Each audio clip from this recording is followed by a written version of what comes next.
Her voice sliced through the quiet kitchen like a blade. "My life would be easier without you," she snapped. For a moment, I thought I'd misheard her. The coffee mug trembled in my hand, its rim clinking against my teeth before I set it down. Steam swirled up between us, ghostly, fragile, disappearing as fast as the warmth left my chest. "What did you just say?" I asked. My voice didn't sound like mine. It was lower, cracked, almost pleading. Claire stood at the sink, her back rigid. The morning sun filtered through the blinds, cutting her silhouette into strips of light and shadow. Her hands gripped the counter as if she needed something to hold herself up. "You heard me," she said, her tone flat. "I can't do this anymore. Everything feels like I'm drowning." I waited for her to turn around, to look me in the eye, to show something, regret, frustration, anything, but she didn't. The sound of the faucet running filled the silence, the faint hiss of water masking the sound of my pulse pounding in my ears. "We've had bad days before. I tried. We can fix whatever's broken. Just talk to me." Her shoulders rose and fell slowly, but still she didn't turn. When she finally spoke again, it was quieter. "You don't get it, Alex. You don't listen anymore. You don't see me." That hit differently, because she was right, at least partly. Work had consumed most of me lately. I'd been putting in long hours, chasing promotions, telling myself it was for us, for our future. But maybe in building that future, I'd let the present rot. "Then help me see you again," I said, taking a step forward. "Don't," she whispered. "Please, don't make this harder." Her voice broke on the last word. That sound, the soft tremor of guilt, was the first crack in my denial. I knew that tone. It wasn't anger. It was sorrow wrapped around something else, something darker. I took another step toward her, but she finally turned. Her eyes were wet but defiant, like someone already halfway through an escape. "What's going on, Claire?" She shook her head, blinking too fast. "Nothing. I need time." "Time for what?" She didn't answer, and right then, silence said more than words ever could. The morning sun hit the side of her face, and I saw how pale she'd become, how distant. It wasn't the look of someone who wanted space. It was the look of someone already gone. I swallowed the lump in my throat and forced a shaky laugh. "You mean time apart?" Her jaw tightened. "Maybe." It was such a small word, but it landed like a bomb. I wanted to argue, to pull her into my arms, to shake her until she remembered who we were, but something inside me froze, because in her eyes there was no fight left. The coffee had gone cold. I picked up my key from the counter, trying to hold my shaking hand steady. "All right," I said, "if that's what you need." I walked to the door, every step feeling heavier, as if gravity itself wanted to keep me from leaving. My reflection in the glass was a stranger, tired, hollow-eyed, holding on to pride because it was the only thing left. Just before I stepped outside, I turned back. She was standing in the middle of the kitchen now, her hand pressed against her mouth like she wanted to call out but couldn't. I waited for her to say something, to take it back, but she didn't. So I walked out. The door clicked shut behind me, the sound final and cruel. I sat in the car for a long time before starting it. I could still see her through the kitchen window, motionless, a ghost behind glass. And then she turned away, disappearing deeper into the house. That image burned into me. Driving felt mechanical. My hands gripped the steering wheel too tight, my throat tight with everything I didn't say. The city passed in blurs. Buildings, people, lives moving on while mine cracked silently. At a red light, I stared at my reflection in the rearview mirror. My eyes were red, my lips pale. "Easier without me," I whispered, the words tasting like ash. But the thing about words, they don't just disappear once they are said.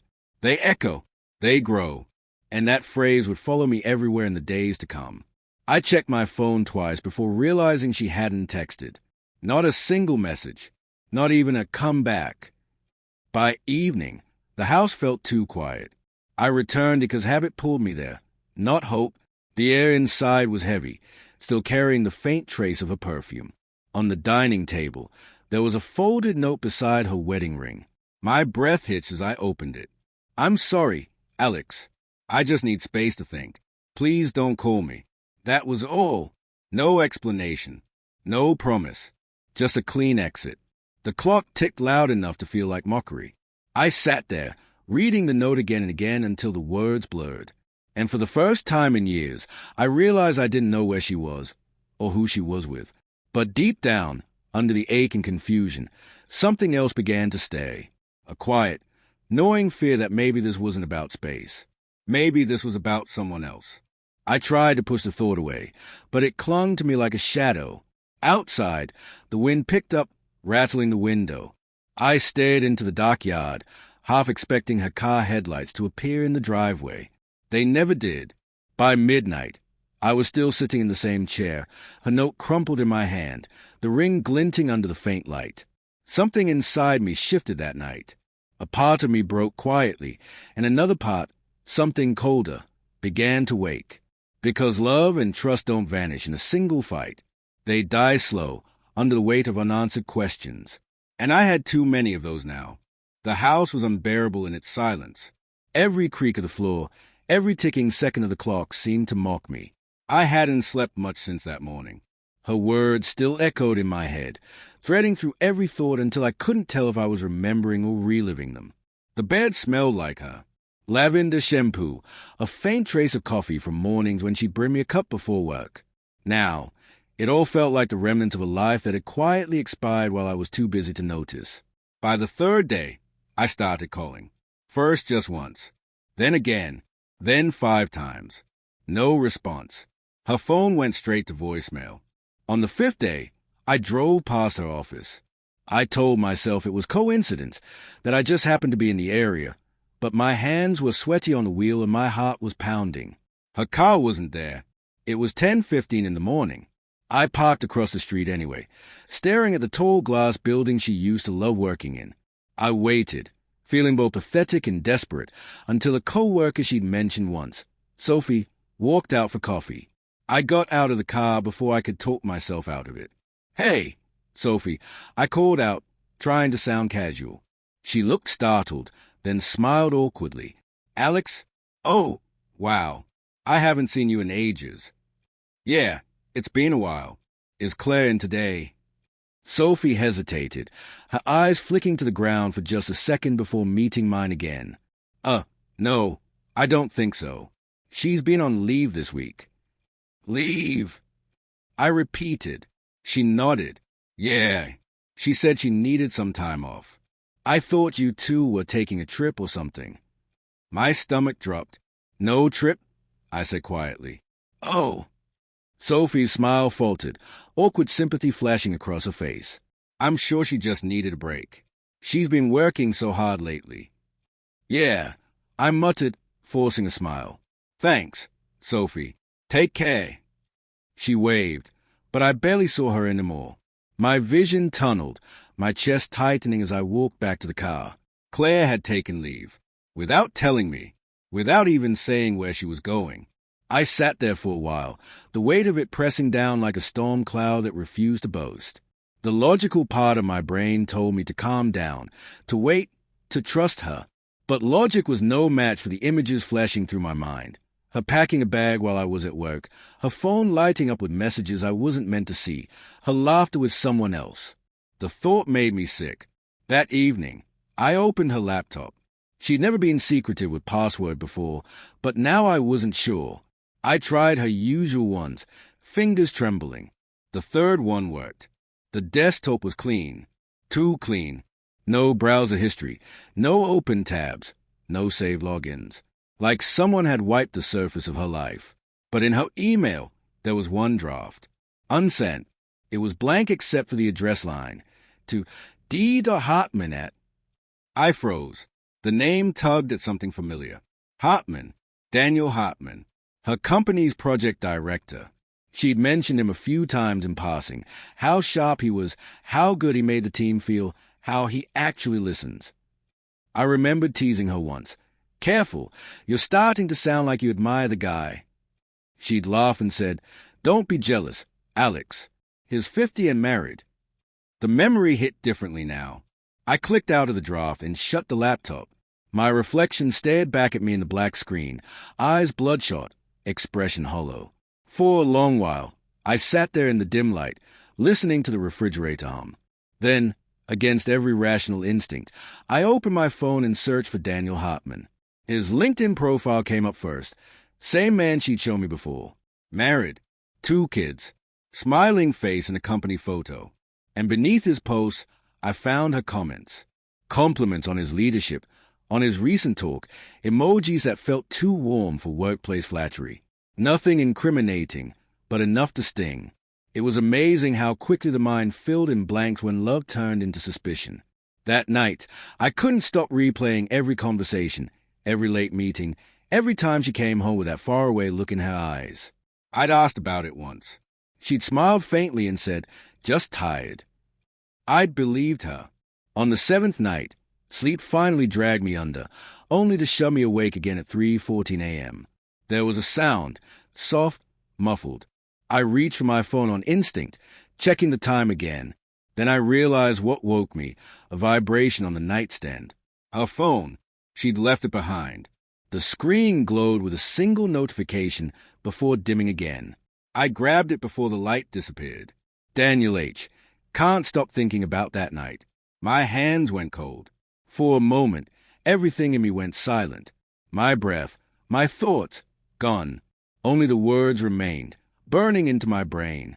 I unlocked the phone with her fingerprint, something I'd never done before. It felt like crossing a line, but that line had already been blurred. Their thread was long. Months of messages, some innocent, some far from it. At first, just work-related. Then casual. Then personal. Then there it was. Photos. Smiling selfies from a hotel room. Her hair wet. His shirt draped over her shoulder. My throat tightened. I couldn't breathe. I scrolled further until I couldn't anymore, until the tears made it impossible to read. She had called him D. He called her Claire Bird. I dropped the phone onto the bed and stumbled to the bathroom. I leaned over the sink, gripping the edges hard enough that my knuckles turned white. My reflection looked feral, eyes wild, mouth twisted, chest heaving. The sound that came out of me wasn't quite a sob, not quite a growl. Something in between.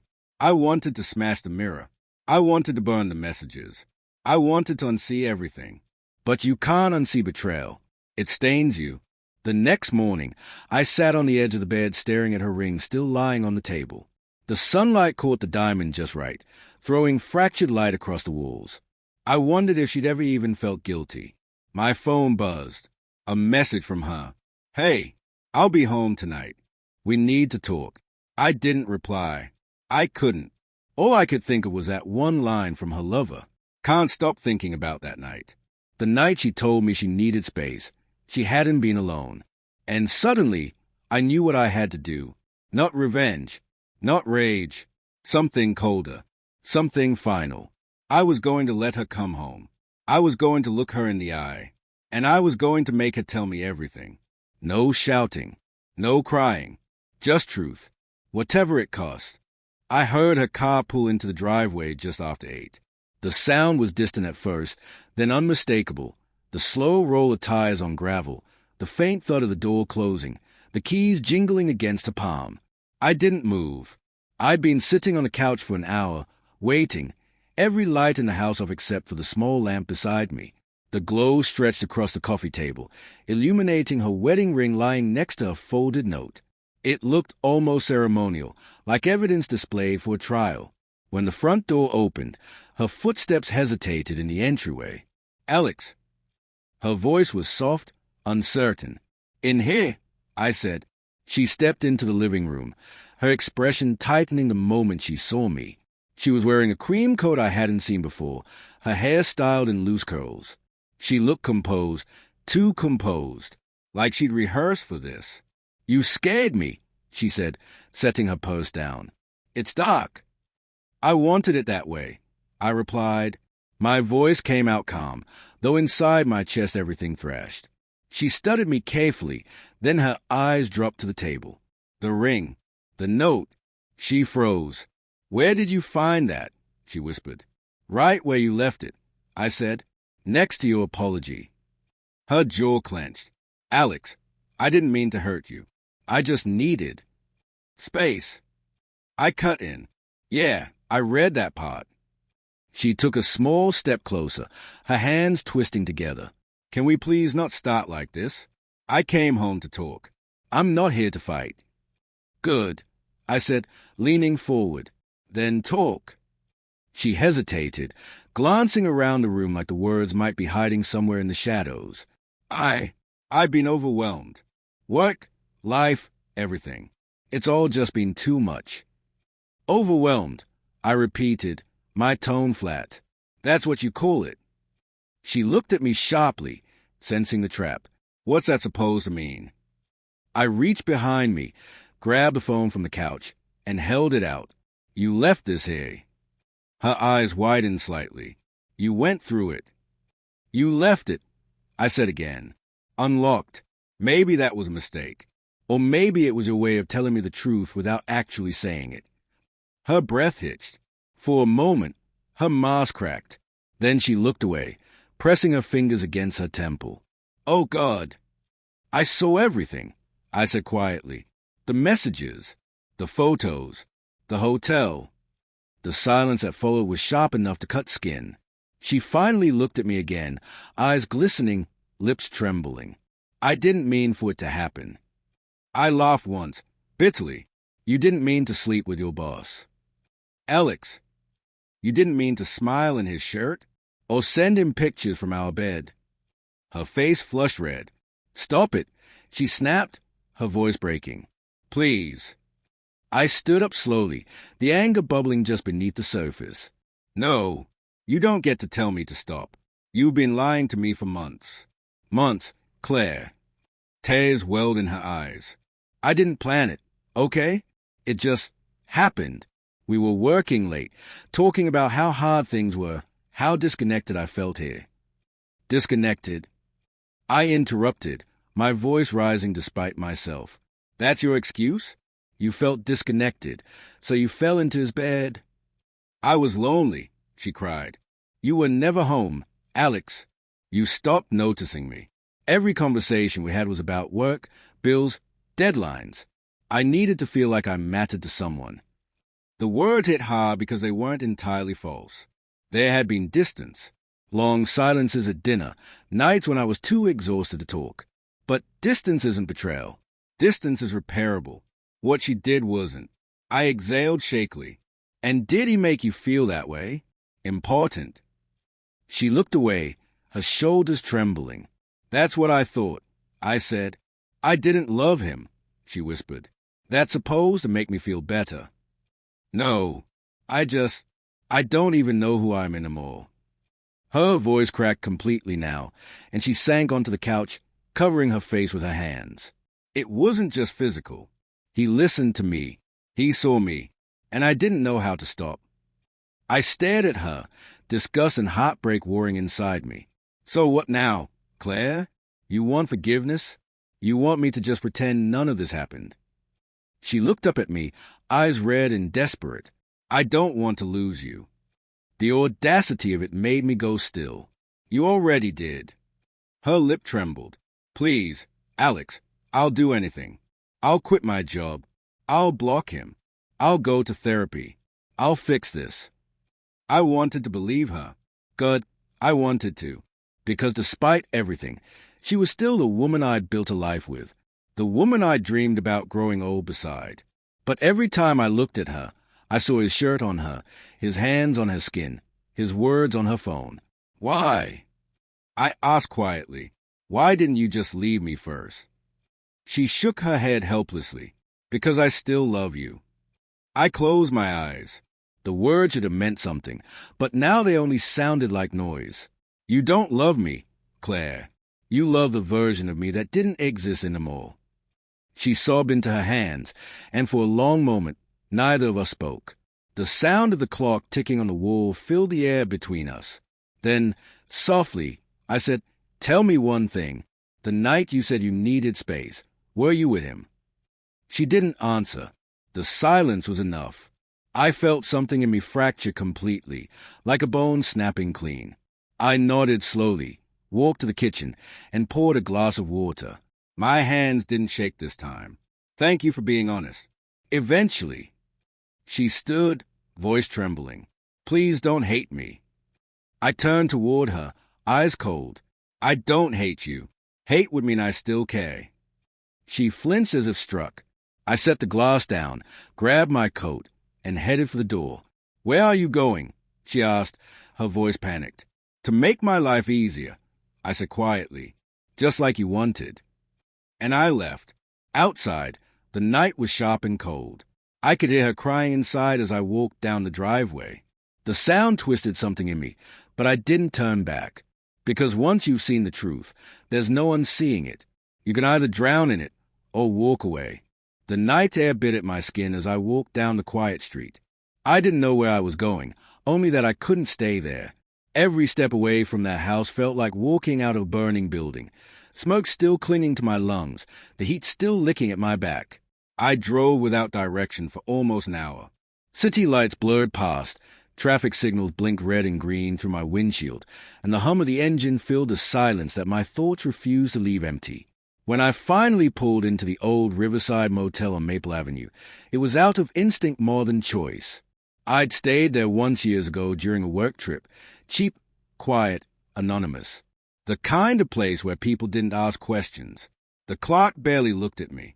I must have looked like hell. Rumpled clothes, red eyes, a man hollowed out from the inside. I paid in cash, took the key, and walked into a room that smelled faintly of bleach and damp carpet. The bed squeaked under me as I sat down. The television flickered with static, and for a while I just stared at it, trying to make sense of the last 12 hours. Claire's face kept flashing in my mind. The tears, the trembling voice, the way her shoulders shook when I walked out. Part of me wanted to believe she meant it when she said she was sorry, but I'd seen too much. And yet, even as betrayal tore at me, love didn't vanish on command. It lingered, quiet but cruel, whispering maybe she regrets it, maybe she'll change.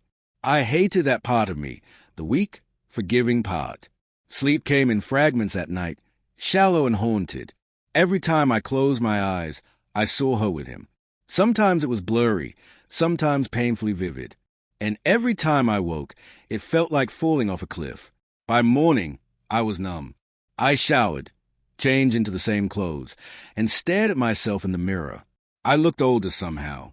My eyes carried something they hadn't before, a mixture of disgust and clarity. Around noon, I got a message. Claire, please, just talk to me. I can't sleep. I'm falling apart. I stared at it for a long time. My thumbs hovered over the keyboard before I finally typed. There's nothing left to say. I didn't hit send, because part of me didn't believe it. Instead, I put the phone down and walked outside. The river was gray under the overcast sky, slow and heavy. Leaves floated past like tiny, forgotten things. The wind smelled of rain. I stood there for a while, watching the water move. It didn't care about heartbreak, promises, or betrayal. It just kept flowing. I envied that. Later that afternoon, I got a call from my friend Ethan. He was one of the few people I trusted.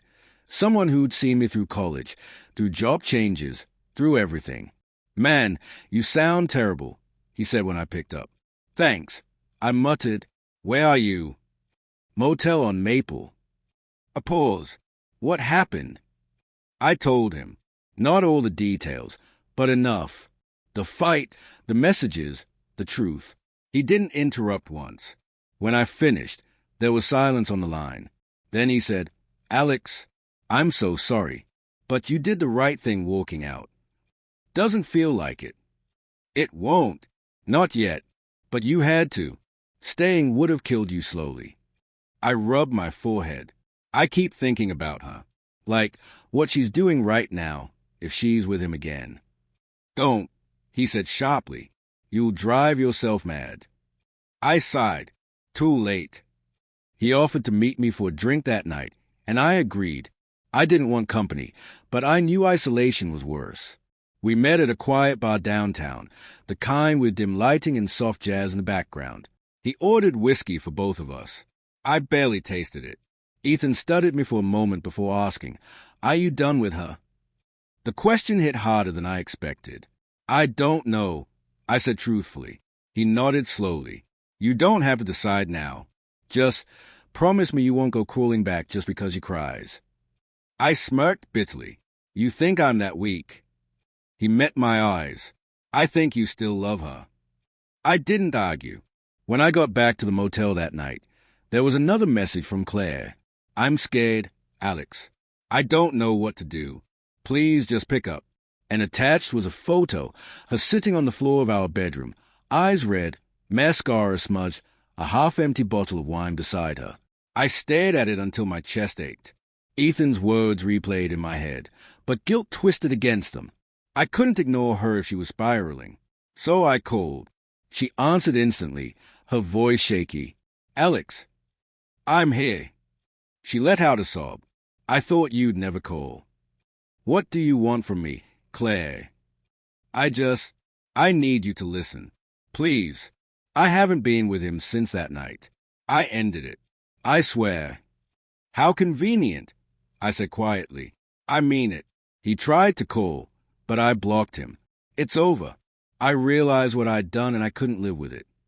I said nothing. Her breathing hitched. I know you don't believe me. I don't blame you. But Alex has been calling from private numbers, showing up near my office. I think is angry I ended it. That pulled me upright. What? He came to the parking lot yesterday. Just stood there, watching me. I got in my car and drove off, but I don't know what he'll do next. Her voice trembled with genuine fear, or what sounded like it. You think he's stalking you? I asked. I don't know, she whispered. I'm scared to go to work. I just need you to believe me. Please. My head spun. I didn't know what to think anymore. Part of me suspected she was lying again, trying to pull me back in with sympathy. But another part, the part that still knew her rhythms, her fears, her voice, sensed something real. Where are you now? I asked. At home, she said. I locked all the doors. I hesitated, then sighed. I'll come over.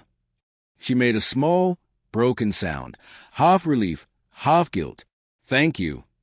I ended the call and sat there for a long moment before moving.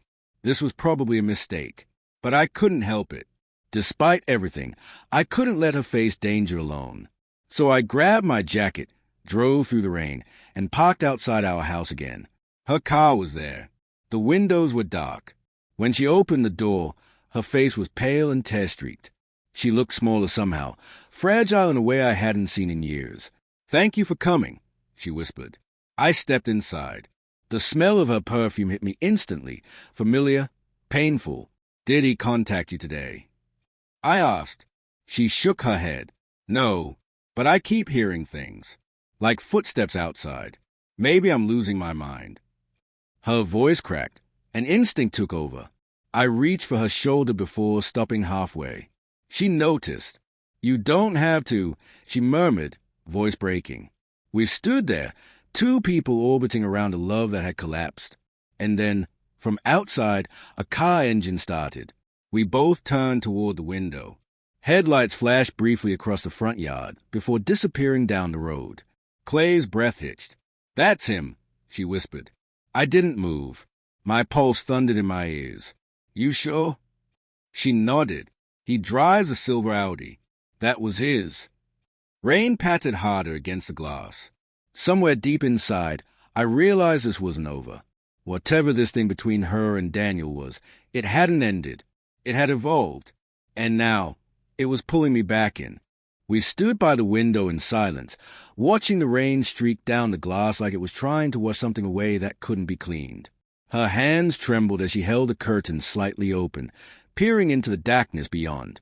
The sound of that car still echoed faintly in my ears. It was gone, but its presence lingered like the aftertaste of something bitter. Did you see the license plate? I asked quietly. She shook her head. It happened too fast. The air inside the house felt heavy, charged with tension and unspoken guilt. Every shadow seemed deeper, every creak louder. I could feel her fear, and yet, beneath it, there was something else. A pull. An old, dangerous pull.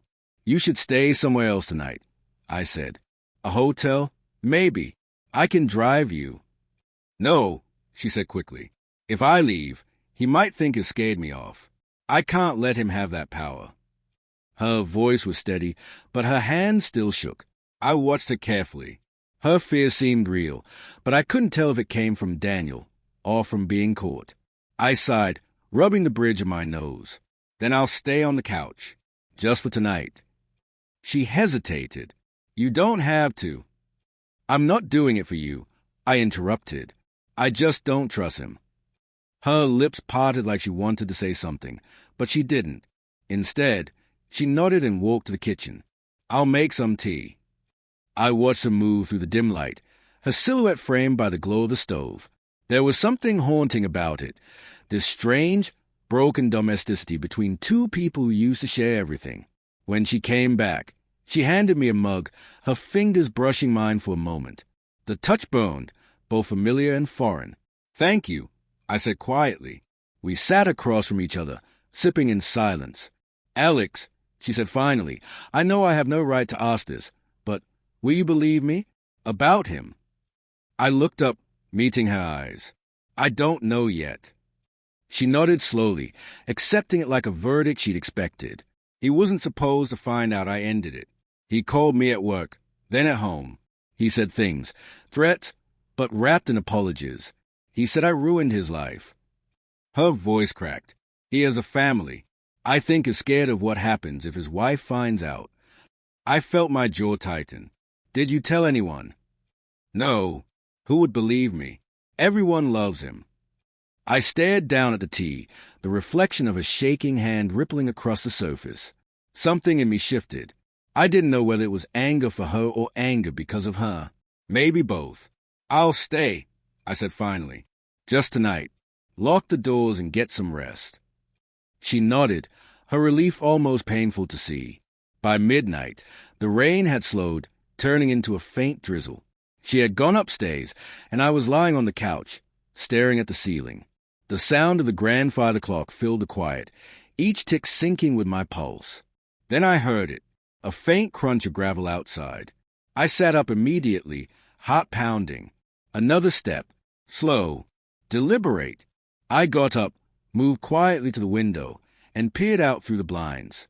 A figure stood across the street, motionless, half-shrouded in shadow. A man.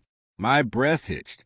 He wasn't doing anything, just standing there, facing the house.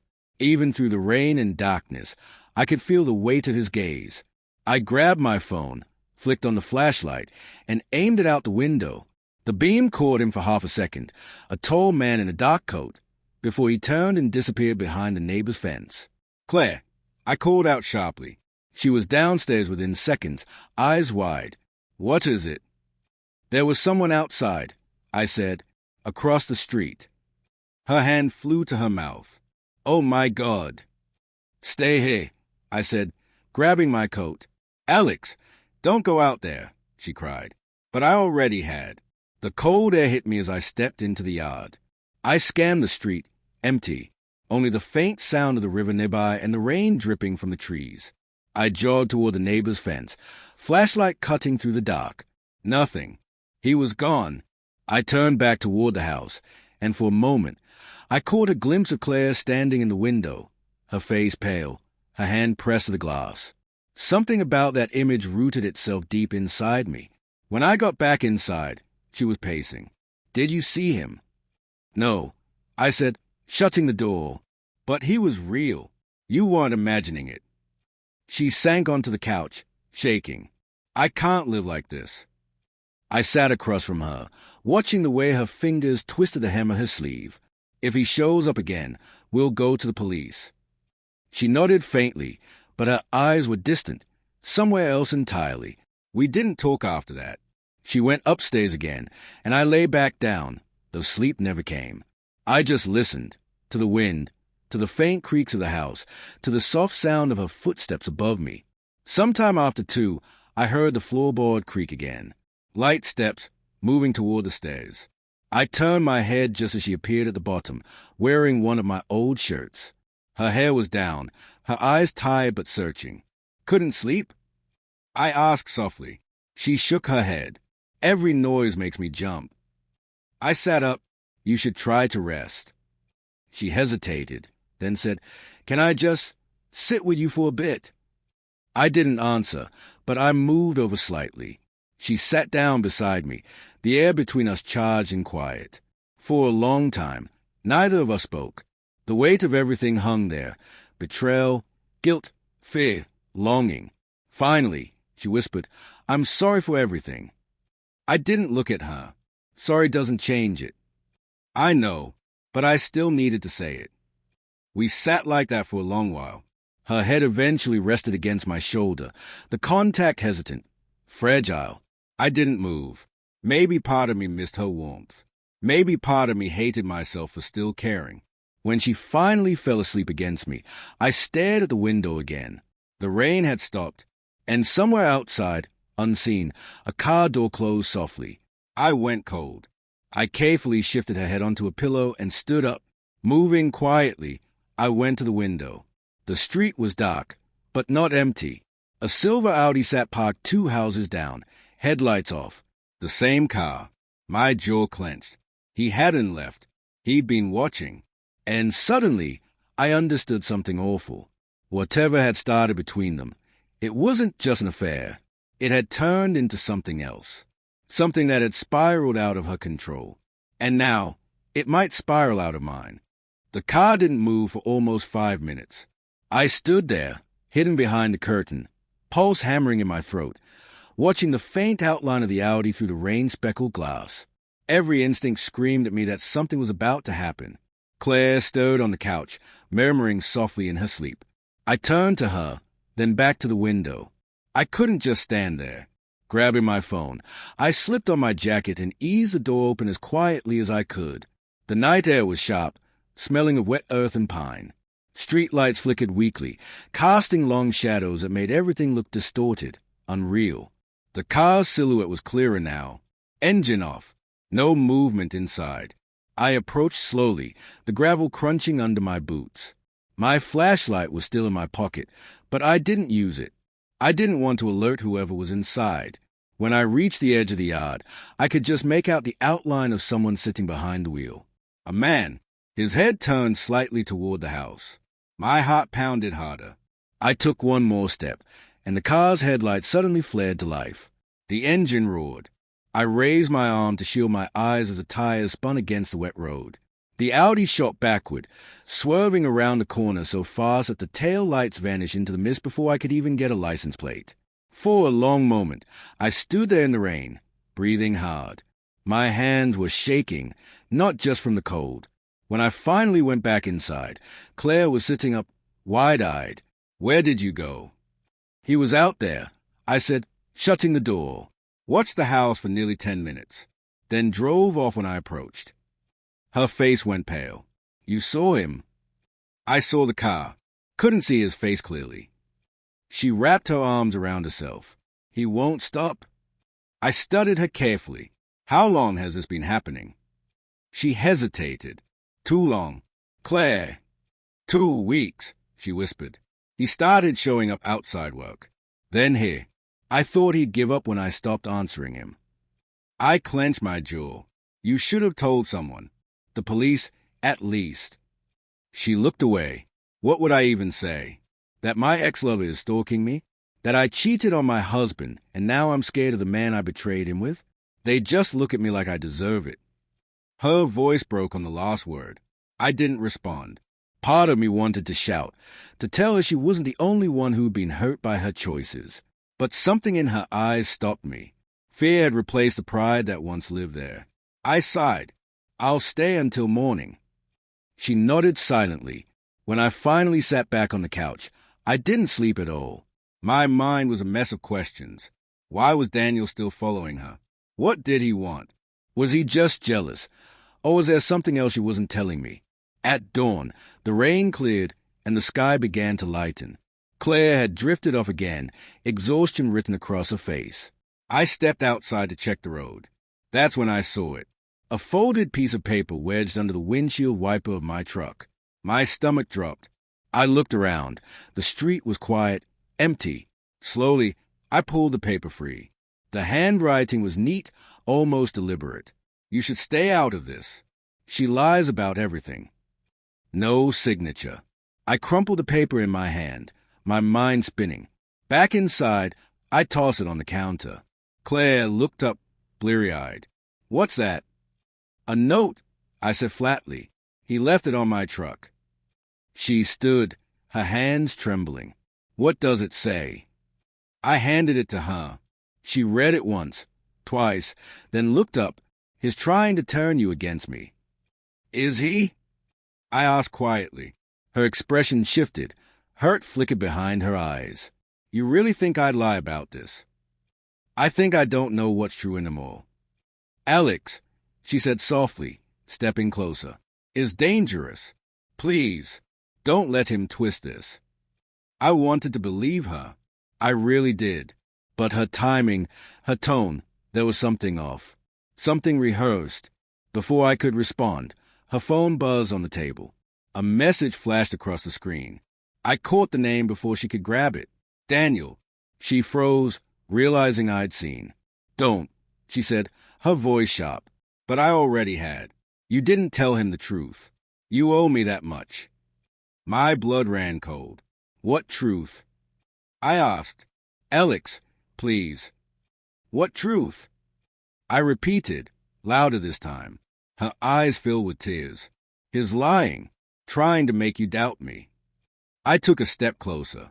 "Then tell me what he's talking about." She shook her head, crying now. "It's not what you think." "Then what is it?" She covered her face. "I can't. Not yet."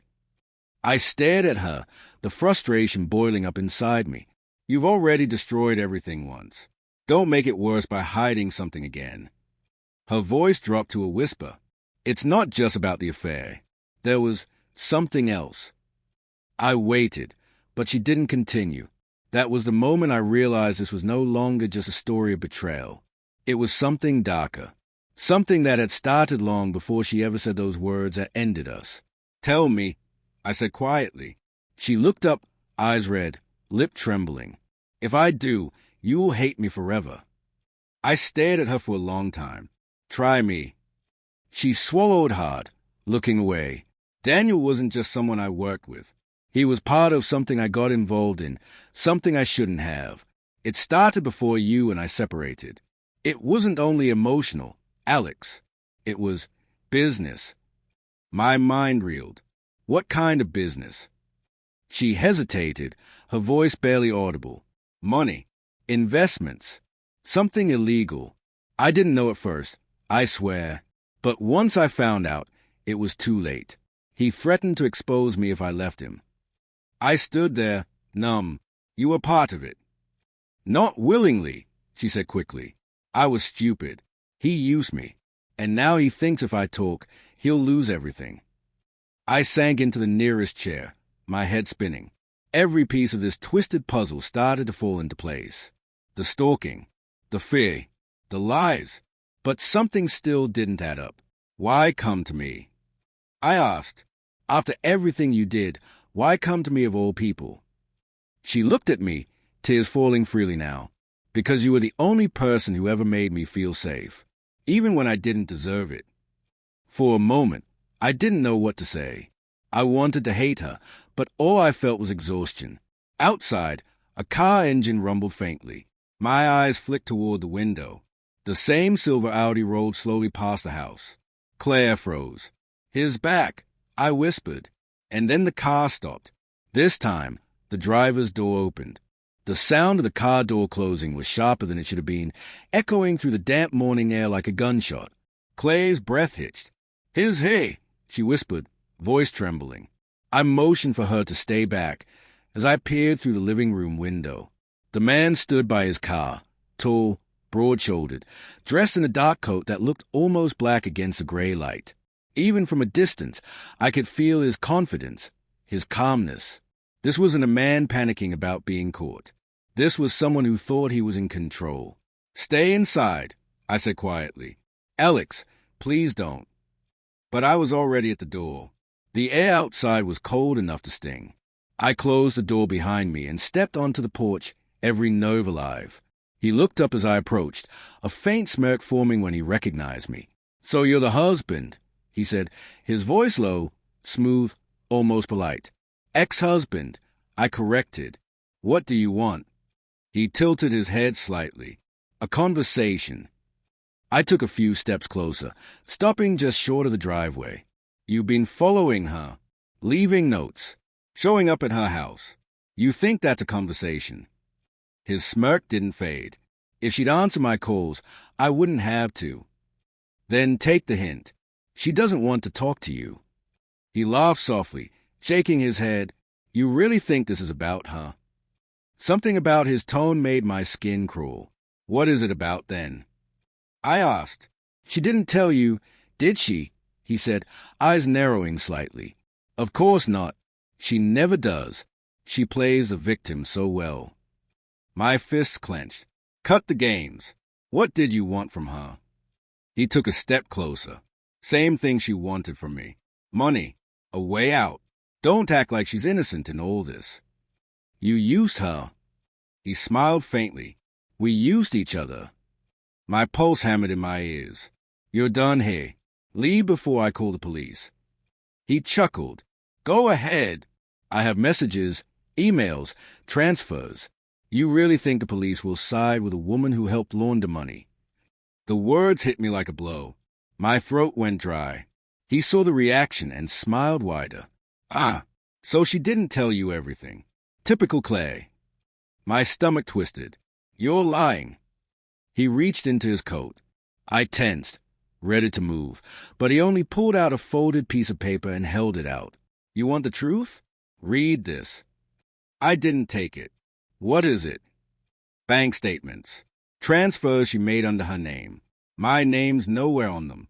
She took the fall before I could. I didn't move. My mind raced through everything Claire had said the night before, how he'd threatened her, how she'd been scared. But she'd never said she'd handled the money herself. I'm done being blamed for her mistakes, he said, slipping the paper back into his coat. But if she talks, I'll take her down with me. She knows that. You're sick, I said quietly. He smiled coldly. No, I'm practical. You think she came running back to you because she loves you? No, she came back because she needed cover. Because she knew I'd be watching her, and you'd play the night like you always do. He stepped closer, his voice dropping to a near whisper. You still don't get it, do you? You were part of a plan, too. That did it. I shoved him back, fury surging through me. Stay away from her. You hear me? He steadied himself, his expression darkening. You shouldn't have done that. Before I could respond, the front door burst open. Claire stood there, pale as the morning sky. Daniel, stop.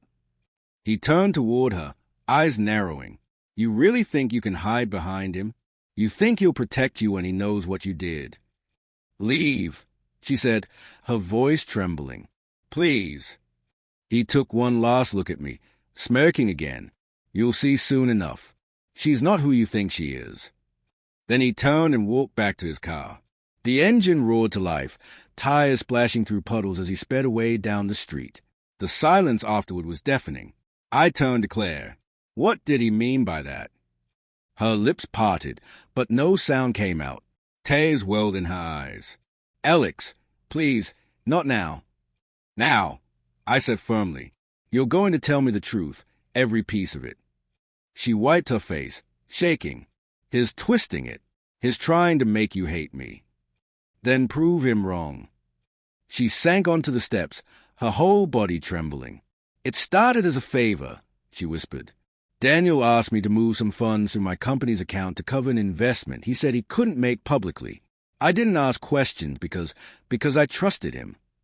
Because you were sleeping with him, I said bitterly. She flinched. Yes, but then I found out the money wasn't clean. It was connected to shell companies overseas. He was laundering money through smaller firms. Mine was one of them. My chest tightened. And you didn't go to the police. I wanted to, she said, her voice breaking. But he threatened me. He said if I talked, he'd tell everyone I was part of it. He has evidence that makes me look guilty. And is there anything that makes you look innocent? She looked up at me with desperate eyes. Just you. I stared at her for a long time, trying to see through the tears and fear. Part of me wanted to believe she was just another victim caught in his web. But another part of me, the part that had seen her lie so easily before, wondered if Daniel was right. "You need to go to the police," I said finally. She shook her head violently. "If I do, he'll destroy me." "He already is." Her voice broke again. "Alex, please, I'm begging you. Don't leave me alone tonight." Her words struck something deep inside me. I hated her for what she'd done, but I couldn't ignore the fear in her voice. "I won't leave," I said quietly. "But tomorrow we're going to the police. Together." She nodded weakly, like someone who knew the storm wasn't over. That night, I barely slept again. Every creak of the floorboards, every gust of wind against the windows made me tense. Around 3 a.m., I got up and walked to the kitchen for water. The house was silent. That's when I saw it, something that froze me where I stood. Her phone lay on the counter, unlocked, a message thread open. It wasn't with Daniel. It was with someone named M. The last message read, "He's staying here tonight. You were right. He still cares. I'll make sure he believes me." My blood turned to ice. I scrolled up, my hands trembling. More messages. Weeks of them. "He still blames me, but I can fix this. If I convince him to protect me, we can make it look like self-defense when it happens." The glass slipped from my hand, shattering on the tile. Claire appeared in the doorway instantly, eyes wide, face drained of color. "Alex, what did you?" I held up the phone. "What is this?" Her breath caught. "Alex, please. Who the hell is M?" She took a step forward, tears welling. "It's not what it looks like." "Then tell me what it is." Her voice dropped to a whisper. "It's someone who's helping me. Someone who knows what Daniel's planning." "And what's he planning?" She hesitated for a long moment before whispering, "To kill you." For a moment, I couldn't move. Her words echoed in the air, suspended like smoke. "To kill me?" I finally said, barely recognizing my own voice. Claire's eyes were wide, glistening with tears. "Alex, please, you have to believe me. Daniel knows you're here. He's angry. He blames you for me leaving him. He said if I didn't come back, he'd make sure you paid for it." My mind raced, trying to make sense of it all. "And this person you're messaging, they are helping you stop him." "Yes," she whispered. "He's someone who used to work with Daniel. He knows how dangerous he is." I looked down at the phone again, the glowing screen still showing her last message. "Then why does it sound like you're planning something together?" Her lips parted. "You're reading it wrong." "Am I?" I scrolled up again, reading her words aloud. "If I convince him to protect me, we can make it look like self-defense when it happens." Her face went pale. "Alex, please, I can explain." "Go ahead." She took a step toward me, her voice trembling. "Daniel's been planning something. He wants to stage a break-in, to make it look like someone attacked me. He told me if I didn't cooperate, he'd hurt you instead. So I told him I'd do whatever it takes to make Daniel think I'm still scared. That way, M could gather evidence and stop him." Her story poured out fast, desperate, but something about it didn't fit. The way her eyes darted away, the tremor in her voice, it was too polished, too convenient. I didn't say anything. I just stared at her, trying to see the woman I'd once loved beneath the lies. "Alex, please," she whispered. "You have to trust me." "I trusted you before," I said quietly. "And look where that got us." Her face twisted in pain. "This isn't about us anymore. He's dangerous." "Then call the police," I said. "Now." She shook her head. "If we call them without proof, he'll disappear. He's smart, Alex. He's done this before. I just need one day to get everything I need from him." I exhaled slowly, trying to keep my voice steady. "You expect me to believe some faceless M is helping you out of the goodness of their heart." She hesitated. He has reasons. Daniel ruined his life too." "Who is he?" "I can't tell you." I stared at her in disbelief. "Then I'm done, Claire.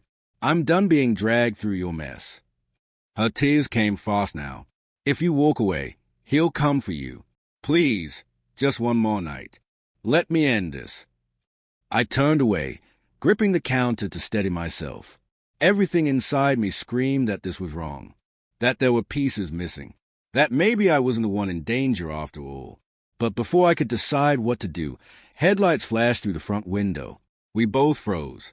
A car pulled into the driveway, slow, deliberate, like whoever was behind the wheel knew exactly where they were going.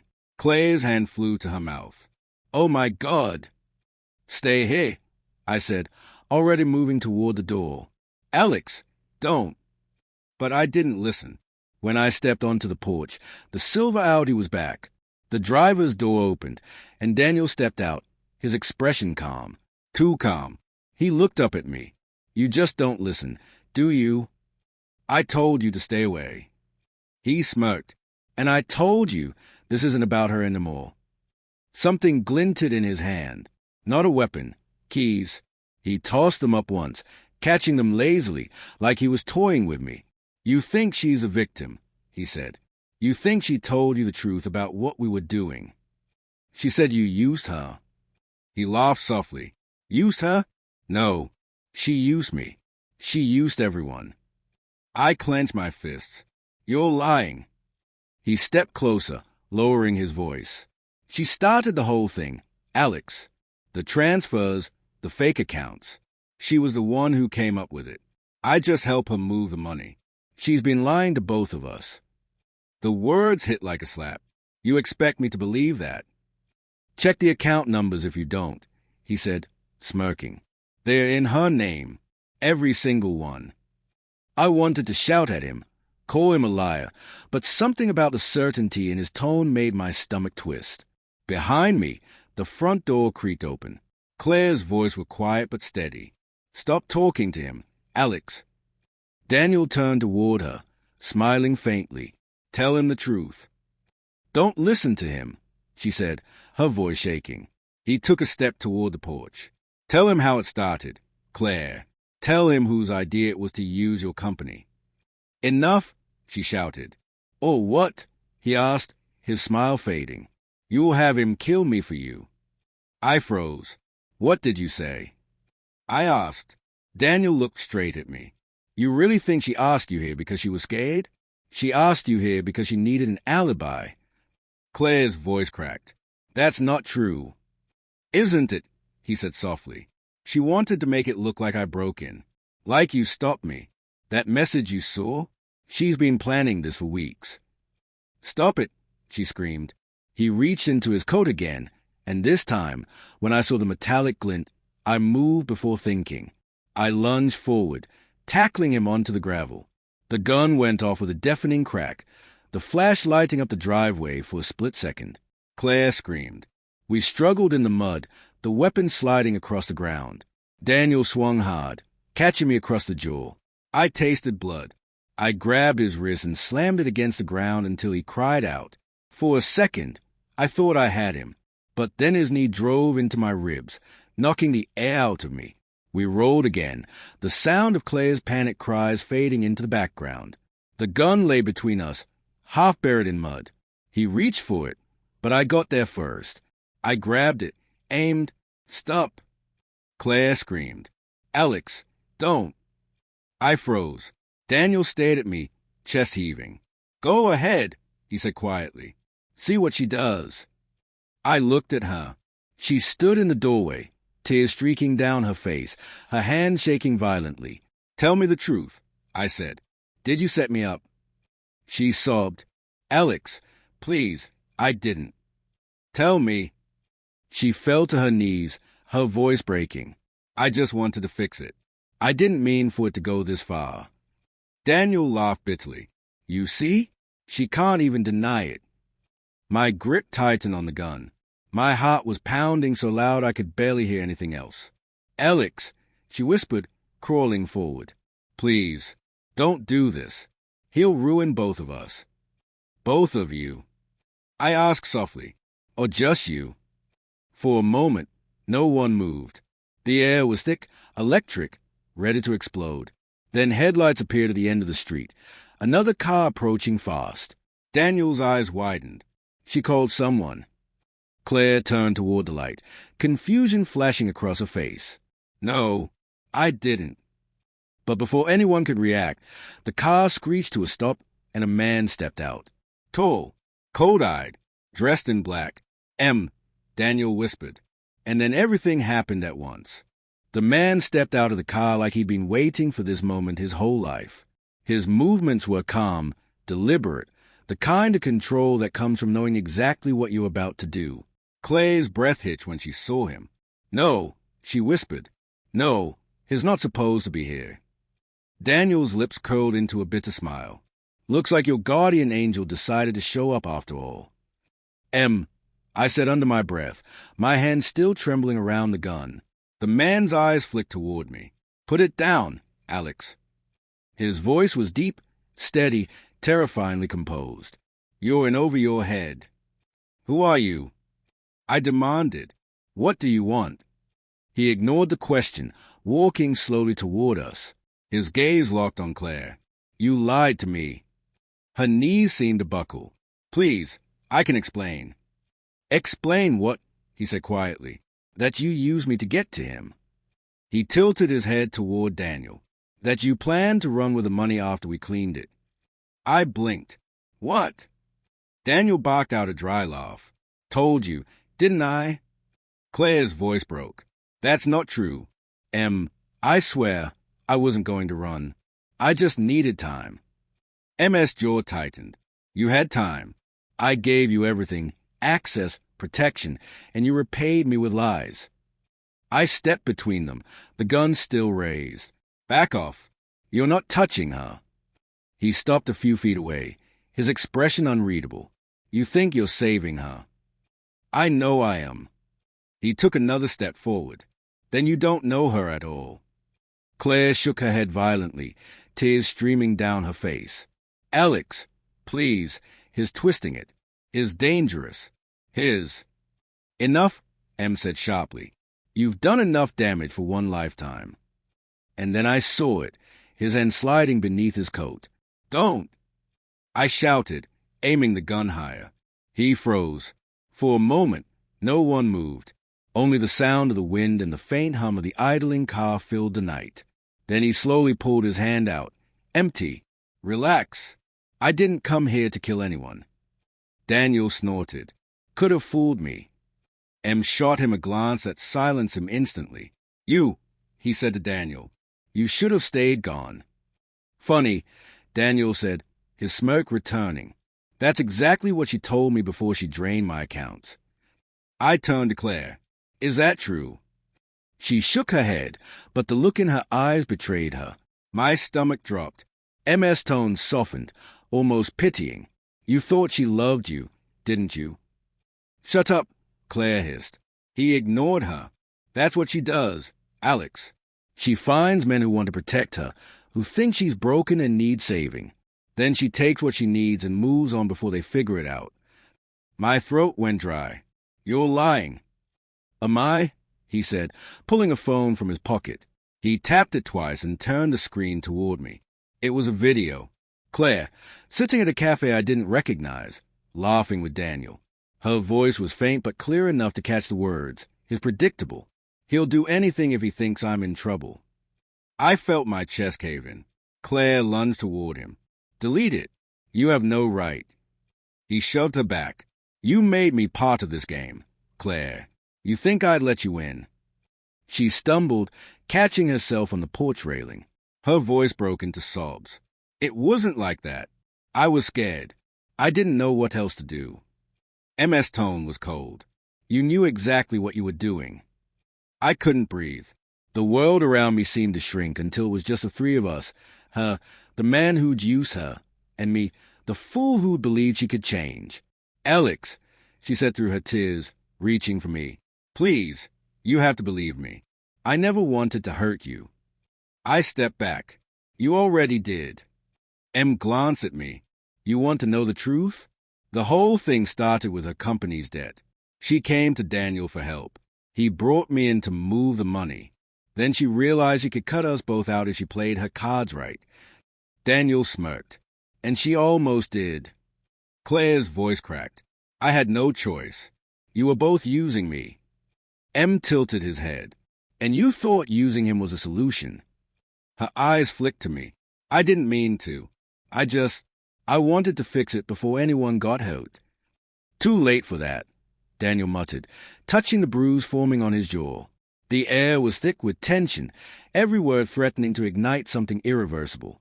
Then M spoke again, quieter this time. There's a flash drive in her purse. Alex, take it. What? Claire said sharply. Go on, he said. Check it. I hesitated, then reached for her bag near the steps. She tried to stop me, but M grabbed her arm, holding her still. Inside, tucked beneath her phone and keys, was a small black flash drive. M nodded. That's the evidence she's been collecting. Financial records, offshore transfers, enough to bury us all. I stared at it, realization crashing over me like a wave. You were going to take it and dissipate. Her voice was barely a whisper. Alex, please, listen to me. Why? I demanded. Why me? She looked at me, broken, because you were the only one who ever believed I was good. I needed that. I needed to feel like I wasn't, like them. You used my love to hide your crimes, I said, my voice shaking. No, she cried. I loved you, Alex. I still do. M released her arm and took a step back, watching silently, like he wanted to see what I'd do next. Daniel scoffed. Touching? Really? I turned the gun toward him. You shut your mouth. He held up his hands. Hey, I'm just here to watch the show. Claire crawled closer, her voice raw. Alex, please, you don't understand. I wanted out. I swear, I was going to tell you everything. But you didn't, I said. You let me think you were in danger. You made me hate him. And all this time. I'm sorry, she whispered. Sorry. That word again. It used to mean something when she said it. Now it just sounded empty. MS phone buzzed in his pocket. He glanced at it, then looked at me. The police are on their way. Someone heard the gunshot. Claire's eyes widened. No, they can't. If they see that drive, they'll think I... You did, M said flatly. She turned to me, her voice desperate. Alex, help me. Please, don't let them take me. I looked down at the flash drive in my hand, then back at her. For a long moment, I said nothing. Then I stepped toward her, crouching so we were eye to eye. I would have given you everything, I said softly. All you had to do was be honest. Her tears spilled freely now. I know. I'm sorry, please. The sound of sirens broke through the silence, growing louder by the second. M nodded toward the street. It's over. Daniel exhaled, running a hand through his hair. Good. Maybe they'll finally clean this mess up. I looked at Claire one last time. She reached for me, her hand trembling. Alex. I dropped the flash drive into her lap. You'll need that more than I will. Then I turned and walked away. Her sob followed me down the driveway, echoing against the flashing red and blue lights. M watched me pass, his expression unreadable. You did the right thing, he said quietly. I didn't answer, because I wasn't sure anymore what right even meant. The night ended in sirens and flashing lights, but the morning came with silence. The kind that doesn't comfort, it suffocates. I sat on the porch of my house hours later, the juice still fresh on the grass, the mug in my hands cold and untouched. The world had returned to normal in the cruelest way, pretending nothing had happened. But everything had changed. I hadn't spoken to the police much. I gave them the bare facts, what I saw, what I heard. They took Claire away in handcuffs, still crying, still calling my name like it would undo what she'd done. Daniel was detained too, though he wore that smug, almost relieved look of someone who knew he'd wriggle out eventually. M was gone before the sirens even faded. Like smoke, like he'd never existed. The officer who took my statement said I should expect a call. There would be questions, court dates, follow-ups. I nodded, but none of it really sank in. My world had already collapsed once, years ago, when she told me she didn't need me anymore. This time, it hadn't collapsed, it just emptied. I looked down at my hands, still faintly trembling. I could still feel the cold metal of the gun, the weight of that flash drive. I could still hear her voice, breaking between fear and guilt. I loved you, Alex. I still do. The worst part was, I believed her, or at least a part of me wanted to. Maybe she loved me in her own twisted way, between lies and survival. But love poisoned by deceit isn't love anymore. It's something else. Something that eats you from the inside. I didn't sleep that night. Every time I closed my eyes, I saw her face in the flashing lights, eyes wide with terror. I saw the moment she realized I wouldn't save her this time. By morning, the news was everywhere. Financial scandal exposes corporate laundering scheme. 2 arrested. Her name wasn't listed yet, but it would be soon. When I finally stepped outside, the sky was pale gray, heavy with clouds that threatened more rain. I started walking. No destination, just a need to move. My boots scuffed against the gravel as I passed empty driveways and quiet houses. Halfway down the street, a black car pulled up beside me. The window rolled down. An MS face appeared. "Get in," he said calmly. I froze. "You have some nerve." He smiled faintly. "You're not the only one who wants answers." I hesitated, then opened the door. The car smelled faintly of tobacco and rain. We drove in silence for a while, winding through the outskirts of town until the road opened into a clearing overlooking the river. The water shimmered beneath the gray sky. He parked and turned toward me. "You probably think I'm some kind of monster." "I haven't decided yet," I said. He nodded. "Fair enough. You should know something. Though Claire didn't lie about everything." I frowned. "Meaning?" "She really did try to get out. She contacted me 3 months ago, said she wanted to turn herself in. I told her to gather evidence first. That flash drive was meant for the authorities, not for her escape." I blinked. "You're saying she was working with you?" "In a way. But she got scared. Thought Daniel would kill her before she could hand it over. That's when she came to you." The words hit me like a slow, dull blade. She wasn't using me.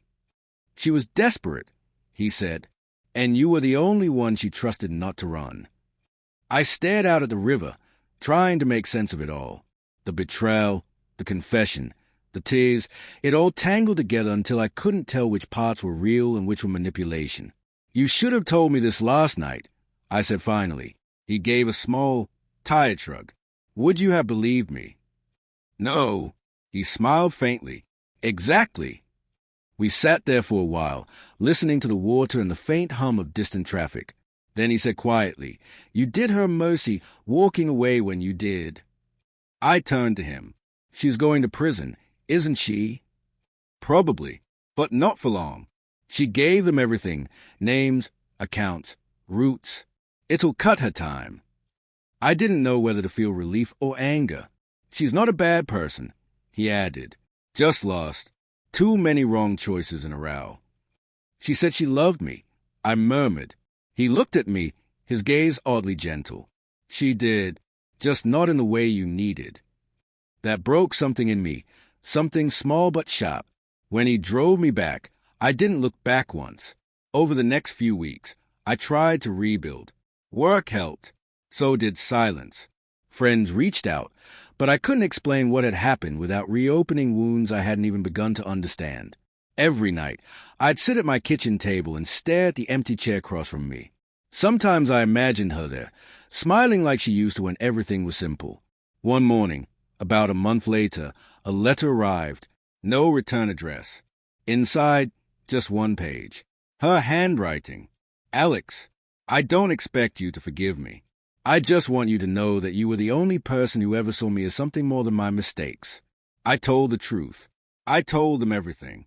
Maybe that's not redemption, but it's something. I hope you find peace. Don't wait for me. See.